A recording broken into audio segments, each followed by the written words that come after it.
नमस्कार. जुन्नर टाइम्समध्ये स्वागत आहे आणि नुकतीच जिल्हा परिषद पंचायत समितीची निवडणुकीची धामधूम आहे आणि माझ्यासोबत जुन्नर तालुक्याचे माजी आमदार अतुल बेनके सोबत आहेत. त्यांच्यावर पक्षाचं काय, आता दोन पक्ष एकत्र आलेले आहे, त्यांची रणनीती काय आहे, प्रचार कसा सुरू आहे, सगळी माहिती घेतोय. नमस्कार सर. नमस्कार.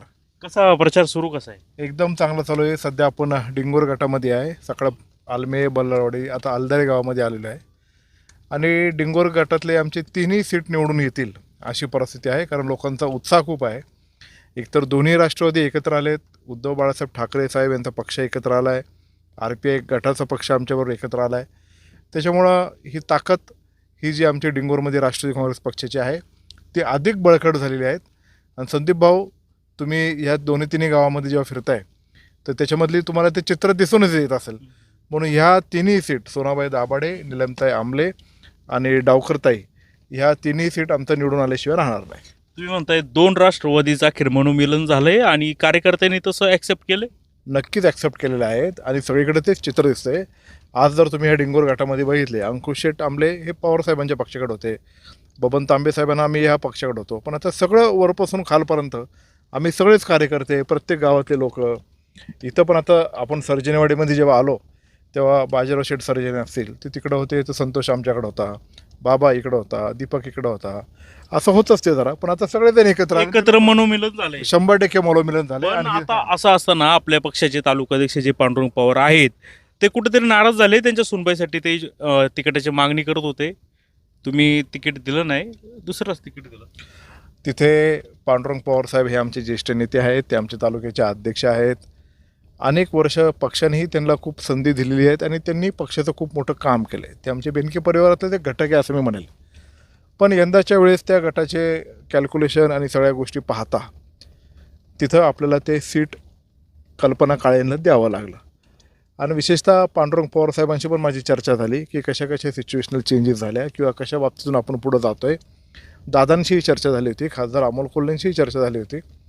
त्यानंतर ठीक आहे, आता एखाद्याला तिकीट नाही मिळालं तर त्यांची नाराजी होणे, थोडंसं रुसणं हे माणसाचं स्वाभाविक असं गुण आहे की असं एखादा नाराज होतो आहे ते.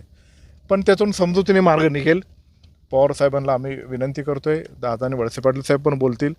पण निश्चित एक आहे, पवारसाहेब यांना आम्ही काही मोकळं सोडणार नाही. कुठं ना कुठं काही ना काही चांगली संधी तर ही दिलीच जाईल. आणि चर्चांती ते आमचे माझे वैयक्तिक तर मार्गदर्शक आहेच आहे. आणि समजुतीने पक्षाच्या हानी होणार नाही किंवा पक्ष कसं मोठं होईल आजपर्यंत त्यांचं ते कार्य राहिलं आहे आणि भविष्यातही राहील, ती आमची अपेक्षा आहे. एकीकडं म्हणायचं ते माझे मार्गदर्शक आहे, त्यांचं आम्ही मान सन्मान राखू, परंतु ज्या निर्णय प्रक्रिया असतात तिकीट देण्याच्या म्हणजे त्यांना थोडंसं गुळवट ठेवलं नाही. गुळवट संदीपजी कधीच असं ठेवलं जात नाही. शेवटी तिकीट देण्याची ही जी प्रक्रिया आहे ना, ही अंतिम शेवटच्या 2 दिवसामध्येच असते. त्याचं कारण असं आहे, आपण जर एखादा उमेदवार ठरवला आणि तो जर आधी डिक्लेअर केला तर त्याच्यामध्ये असे सिच्युएशनल चेंजेस होत राहतात आणि त्यातून बऱ्याचशा गोष्टी जे घडायला नाही पाहिजे ते अशा घडत जातात. म्हणून जे काही इच्छुक असतील त्यांना प्रत्येकाला आपण सांगतो की तेव्हाच्या सिच्युएशननुसार जेव्हा ज्यांची निवडून येण्याची क्षमता असेल, किंबहुना एखाद्याला जर तिकीट दिलं, म्हणजे आत्ताच हे उदाहरण, एखाद्याला जर तिकीट दिलं तर दुसऱ्याला वाटतं तो कसा निवडून येतो बघतो. त्याच्यापेक्षा सगळ्यांना एकमेकाची गरज असते. अ का ब स्ट्रॉंग आहे असं नाही, पण अला पण बची गरज आहे आणि ब असेल तर बला पण अची गरज आहे. म्हणून घोळवट ठेवणं हा प्रकार असा नसतोच. आणि तेव्हा जी काही सिच्युएशन क्रिएट झाली तेव्हा पण आपण कल्पना काळेंना तिकीट दिलं. त्यांचं जरी तिकीट नाकारलं असलं तरी मला याची खात्री आहे की पक्षाच्या हितासाठी निश्चित प्रकारे ते एक चांगला निर्णय घेतील आणि पक्ष पण त्यांचं उच्च सन्मान आजपर्यंत ठेवलेलंच आहे आणि उच्च स्थान आणि उच्च सन्मान पक्षाच्या माध्यमातून साहेबांच्या प्रती म्हणजे पांडुरंग पवार साहेबांच्या प्रती हे निश्चितच असेल, एवढं मी तुम्हाला सांगतो. अमोल कोल्हे आणि तुमची जोडी पुन्हा एकत्र झालेली आहे. टीका टिप्पणी, वैयक्तिक आरोप प्रत्यारोप करून एकत्र झाले, कसं वाटतं? काय वैयक्तिक आरोप टाळले असे बरं झालं असतं. कसं आहे, राजकारणामध्ये जेव्हा स्थित्यंतर होतात तेव्हा काही गोष्टी ते घडल्या. आता त्याच्यानंतर अशी स्थित्यंतर होऊन जर पक्ष एकत्र आले ना, आम्ही एकत्र आलो, तेव्हाच्या ज्या काही गोष्टी झाल्या ते गंगेला मिळालं, शेवटी कुकडीला मिळालं. आता ते व्हायला नव्हते पाहिजे पण झाले त्या ओघाने.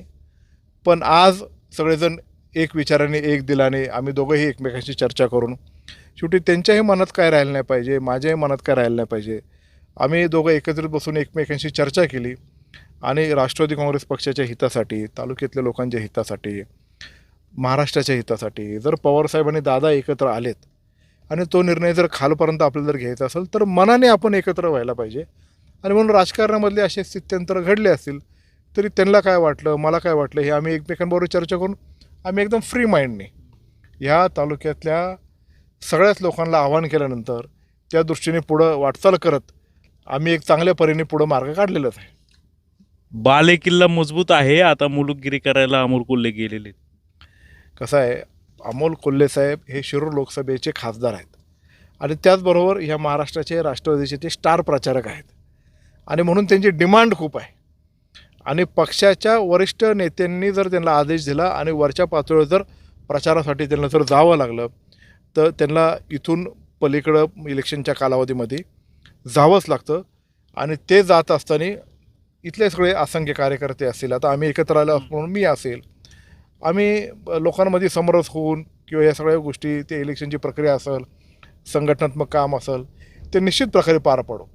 आणि अमोल कोल्हे एवढं फिरतात आणि एवढ्या चांगल्या पद्धतीने त्यांचं गवगव आणि नावलौकिक आहे, त्याचा आम्हाला आनंदच आहे ना, आम्हाला अभिमान आहे. बरं, आता कोणत्या मतदारसंघात असतील ते बहुतेक सांगलीला जाणार होते, पण आता तिकडे ऐकणे मला बघायला लागेल. बरं, मला सांगा का तुम्ही म्हणताय का आता दोन राष्ट्रवादी एकत्र झाल्यात, परंतु असं असताना देखील तुमच्या राष्ट्रवादीचे तुमचे जे घनिष्ठ संबंध असलेले कार्यकर्ते तुम्हाला सोडून शिवसेनेत गेले. संदीप भाऊ, आता निवडणूक जवळपास 8 का 9 वर्षांनी होत आहेत आणि थांबायलाच कोण तयार नाही. आणि राष्ट्रवादी काँग्रेस पक्षाकडेच इच्छुकांची संख्या जास्त आहे, कारण राष्ट्रवादी काँग्रेस पक्षाचीच ताकद जास्त आहे आणि राष्ट्रवादी काँग्रेस पक्षाचेच उमेदवार निवडून येणार आहेत म्हणून ती संख्या जास्त आहे. आणि मग आम्ही काही सगळ्यांचं समाधान करू शकत नाही, म्हणून एखाद्याला उमेदवारी दिली तर दुसऱ्याला आम्ही समजून सांगतोय, पण तो जर ऐकतच नसेल, तो पलीकडच्या पक्षात जर गेला असेल तर त्यांचा आणि आमचा राजकीय विषय संपलेला आहे. मला तर एवढं म्हणायचं आहे की पलीकडच्या पक्षाला उमेदवारच नव्हते, त्यांना लांबच्या पक्षाचे उमेदवार उभे करावे लागले. अशी परिस्थिती काही गटांमध्ये किंवा त्या गोष्टीमध्ये झालेली आहे. पण ज्यांची ओळख राष्ट्रवादीमुळं होती, ज्यांची नावलौकिक किंवा ज्यांची कामं किंवा सगळे जे काय आहेत ते राष्ट्रवादीमुळं होतं, तर त्याच्यामुळं हे लोक त्यांना ॲक्सेप्ट करणार नाही.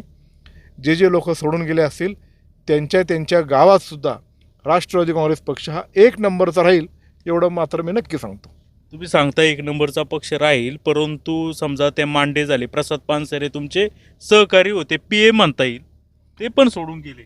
नाही, काय आहे, अक्षदा मांडेंना जिल्हा परिषदेची निवडणूक लढवायची म्हणून ती तीव्र इच्छुक होती.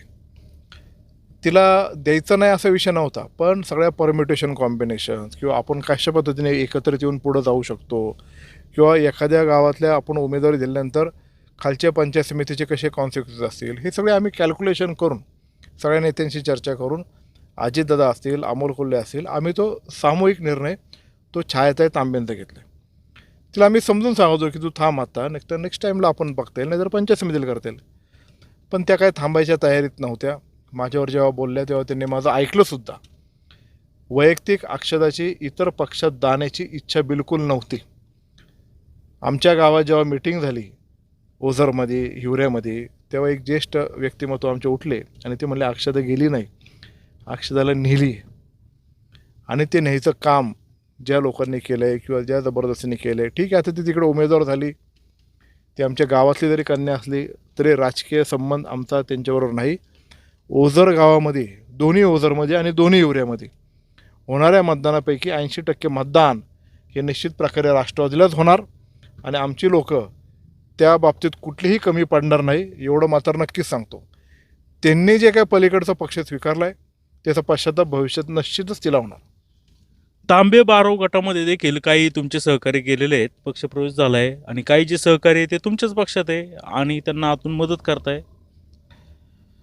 राष्ट्रवादी काँग्रेस पक्षाची बांधिलकी ज्यांनी शिवसेना पक्षामध्ये प्रवेश करून सोडलेली आहेत त्यांचा ना आमचा आता राजकीय संबंध अजिबात नाही.